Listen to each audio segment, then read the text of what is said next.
অনেক হয়েছে তোষণ, এবার পালা কড়া শাসনের। টি-20 বিশ্বকাপে চরম ব্যর্থতার দায়ে এবার পাকিস্তানি ক্রিকেটারদের পকেটে টান দিল পিসিবি। সেমিফাইনালের আগে টুর্নামেন্ট থেকে বিদায় নিয়ে শাস্তিস্বরূপ দলের প্রত্যেক খেলোয়াড়কে গুনতে হচ্ছে 50 লাখ পাকিস্তানি রুপি জরিমানা। পাকিস্তানের সংবাদ মাধ্যম এক্সপ্রেস ট্রিবিউনের খবর, পিসিবি নাকি সাফ জানিয়ে দিয়েছে মাঠে যদি পারফরমেন্স না থাকে তবে ব্যাংকের ব্যালেন্সও আর নিরাপদ থাকছে না।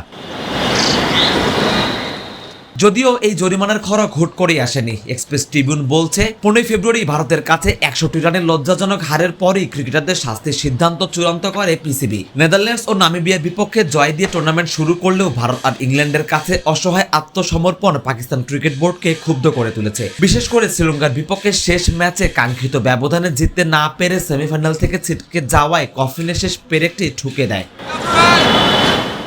পিসিবির এই রাগের কারণটাও অবশ্য বেশ স্পষ্ট। বর্তমানে পাকিস্তানের জাতীয় ক্রিকেটাররা বাৎসরিক যে পরিমাণ টাকা আয় করেন তা ঈর্ষণীয়। সেন্ট্রাল কন্ট্রাক্টের বি ক্যাটাগরির একজন খেলোয়াড়ও মাসে 30 লাখ রুপি বেতনের পাশাপাশি আইসিসি রাজস্ব থেকে পান 15 লাখ রুপি। এমনকি একদম নিচের সারির ডি ক্যাটাগরির খেলোয়াড়ও সব মিলিয়ে মাসে প্রায় 13 লাখ রুপি আয় করেন। এত বিপুল আর্থিক সুবিধা দেওয়ার পরও যখন মাঠের ক্রিকেটে পাকিস্তান যাচ্ছে তাই ক্রিকেট খেলে, তখন নো পারফরমেন্স নো রিওয়ার্ড নীতিতে হাঁটা ছাড়া বোর্ডের কাছে কোনো বিকল্প নেই।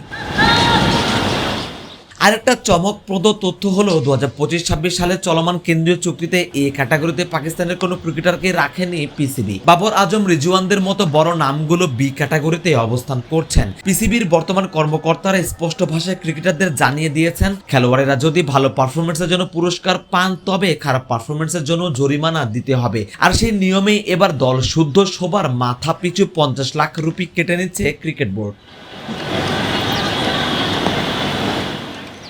পাকিস্তান ক্রিকেটের এই শাস্তিমূলক ব্যবস্থা কি আদতেই কোনো পরিবর্তন আনবে, নাকি এটি কেবলই ক্ষোভের বহিঃপ্রকাশ? সমালোচকরা বলছেন মাঠের খেলা উন্নত করতে না পারলে এমন জরিমানা কেবল ক্রিকেটারদের অসন্তোষই বাড়াবে। তবে বোর্ড কঠোর অবস্থানে, তারা বুঝিয়ে দিচ্ছে জাতীয় দলের জার্সি মানেই কেবল আভিজাত্য আর আয় করা নয়, বরং এটি বড় এক দায়বদ্ধতাও। জরিমানা গুণে হলেও কি বাবর সালমানরা পারবেন আগামী টুর্নামেন্টগুলোতে নিজেদের জাত চেনাতে? উত্তরটা তোলা থাক সময়ের হাতেই। সারোয়ার সেতু, ক্রিকেট 97।